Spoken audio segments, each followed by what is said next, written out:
let's flip a coin. Heads Carolina, tails California. Okay, I'm going to eat breakfast. Je, s'il vous plaît. And answer some questions. So she's putting the bread right on top of my thing. This is the coffee. This is the coffee. Okay, this is the omelet. Oui? Omelet. Oui? She's trying to avoid me. You love me? Pas tant de moi? No. Hey. Okay, today I want to answer Eric's question. He wants to know the difference between living in Kara, Togo and Lome, Togo.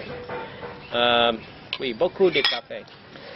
Okay, the difference is that the big difference right off the top is that one is a small, well-defined community, one culture, two cultures. You have Kabylie and Kotakoli here, and you have Bisou. Okay, café. Encore? Oui, café. No, café c'est bon, de l'eau. S'il vous plaît. You got a belt here. She's wiggling my table. My camera's gonna fall out. Okay, c'est bon. Merci.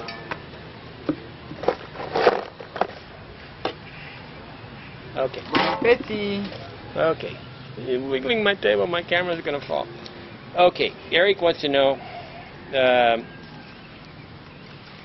how the difference, compare how to decide where to live in Lome or in Kara. Why did I decide to rent an apartment in Kara? Now, if you look at it really closely, Kara is not on my list of 100 places for expats to go live.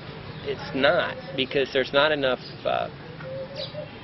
foreigners here to give you somebody to talk to. And I know you guys are not capable of talking to the locals until you learn that skill. Some of you are naturals, and some of you just need lessons in personality.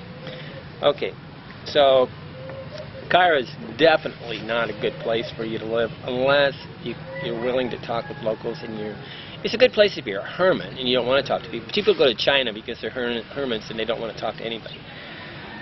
Okay, but let me tell you the difference between one's the ocean, the other one's Lome's on the ocean. Kara's at 300 meters high, so it's a little cooler maybe, but not very much. I mean, you need to go up about above 1,000 meters to really get cooler and in the tropics. So 1,500 meters is ideal. Always look for 1,500. The climate here is dry. You have rainy season, whatever. Same thing in Lome. Very difficult to get up close to the ocean where you can get the ocean breeze all the time. And it's but there is a breeze off the ocean, so it's nice there. The people. Kara is two cultures, basically, Kotakoli and Kabylie. It's a Kabylie place. It's a monoculture, basically, and that makes it more cohesive, more family-like. I like family. I don't like people that basically try to take advantage of each other. Different cultures, different language groups, different tribes. See, tribes are different languages. So, Ewe, Mina, Kabylie, Ghana people, Togo people, Nigerian people, they're all in Lome. This is a big city, and they all try to take advantage of each other because nobody's going to care because their mother's not going to watch them, and they basically go to the city so they can take advantage of each other. And you can go boom boom with the neighbor's wife, and nobody really cares because nobody knows each other. Okay, so that's the advantage of Lome, is that you can find the wild girl that wants to get off the bridge, right? Okay, so the people, but I like small town. I came from Orland, 400 people. I like small town. I like a town. I like a city that I can walk across. If I can walk across the whole city, it's the perfect size. Those are cities up to about 100,000. After 100,000, it's hard to walk across them. It gets much more difficult to do. Internet. He wants to know about the internet. The internet in Kara is a lot better than the internet in Lome because they've oversold the market. This is impossible to predict. Basically, I have a key. Oh, I brought some keys. I was going to do it. I have some keys. You get these USB, these are modems. You put them in the side and it connects to the cell tower, and I can do it. This is almost everywhere in the planet now, so internet access is just becoming super easy. So you really should look for countries, if you really want to just roam around in them, look for countries with these internet keys and figure out the price and find out if it's unlimited. Or, you got to figure out if you can afford it, right? So the internet actually here is better because what they do is it's all going through all the internet goes through the telephone, and it's how much telephone bandwidth they got, how big the tube is. And here in Kara it's bigger because it's not oversold. The internet access route is not oversold, and I can actually but even here in the city, down by one part of the city, down by Zonga or the Bolshevik, I can watch streaming movies right through the whole thing. I watched about 50 documentaries when I was here last time. Where I'm at now, I kind of got to wait and do it. In Lome, it's not possible. I got to get on the internet at 6 in the morning and about 5 or 6 at night. It's just horrible. 5 or 6 at night is the worst time anywhere in the planet. Okay, so the internet's better here, but the services and convenience, he wants to know about service convenience. There's not a major grocery store here, so you got to go to the market, which makes it very inconvenient to have a wide selection, but it's convenient because I can walk the whole village. You can have little neighborhoods inside Lome, so if you're in Kojo which is the cluster American colony area, you can walk to one of these Lebanon grocery stores and then buy your food and go home. Basically, it's everything. Convenience normally revolves around a supermarché, a market, a grocery store. So you got to be close to a grocery store that you can walk to it. Okay, walkability. Kojo is walkable, and so is Kara. Togo, Lome, you're much more tempted to get on a motorcycle taxi or a taxi and go across the city to eat dinner at some big restaurant, and makes it nicer but not so. And Americans are addicted to eating every night, so they kind of need that. Americans, I don't know, they every night they plan on where they're going to go eat, as eating is more important than anything in our life. I've lost that addiction. I look at my time is more valuable. Okay, the cost of a place here in Kara, anywhere in Togo, really, the normal cost is about, say, $30 to $40 a night. To rent an apartment is about $40 a month. In Kojo, they can ask $400 a month. So, you've got, if you get just outside the tourist bubble, you can always go down, and it's going to take a lot longer to find the local price. But Kara is real easy to do it. So if you're in a small village without any tourists, it's real easy to find a place. I really don't recommend you rent a place ever until after you've been there, you've actually returned to that place 3 or 4 times and really like it. Then maybe consider renting a place. But rent at local prices, don't rent at tourist prices, unless you're just rich, right? Room quality. The room quality in Kara is much better than the room quality in Lome. But not totally true. If you want to pay $100 a night, there's rooms in Lome that are $100 a night that are everything. So you can always pay through the nose in a tourist area and get in a big city and get the thing. Here you're going to have to pay $50 a night to get it, but the overall value for the amount of money you get, always outside a big city. Think of New York City. It's going to cost you $300 to get a room.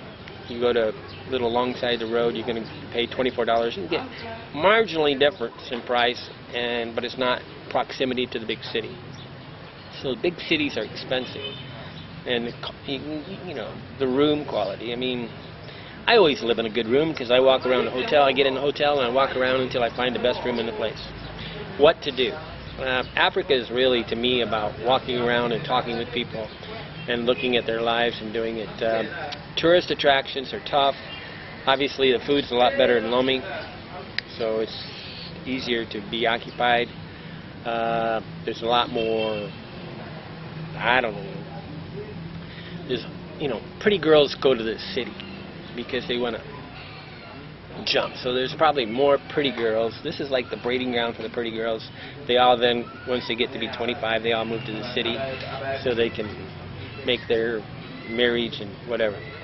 Transportation, you can actually take taxis in Lome if you want to, and avoid the motorcycle taxis. Really quite hard here, but it's a walkable city. But transport, there's like 4 or 5 bus lines now. They weren't there 5 years. They air-conditioned bus from here to here. The transport, when you're choosing a city to decide, it's always nice if you're like 2 hours away from the airport. So if you look at my list of 100 best cities to hang out, they're normally within 2 hours of the airport.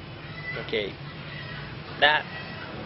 but you know, they're a little bit whatever. Okay, language. This is a French-speaking country. They speak English a lot. A lot of these countries, even in Haiti, all the countries in the planet, English is by default the language they all want to learn. You can always find somebody that wants to. Cairo is easier because we have a university, and it's a lot of people here that you can just accidentally run into that speak English but in Lome you have these Ghana people come over. But I mean, if you really need to speak English, go to Ghana, but you don't really need to. But foreigners, I mean, Americans are afraid of languages, but basically just the way to do that, if you want to talk English, just walk around and say hello, how are you, talk a lot of English with everybody, and the person that wants to speak English with you will find you back. Okay, expats. Lome's full of expats. There's only like 2 in this city. Some of the places I mentioned, the reason why I'm up here is if I go over to Untitled Benin, there's a lot of expats because there's a lot of NGOs working as ONGs.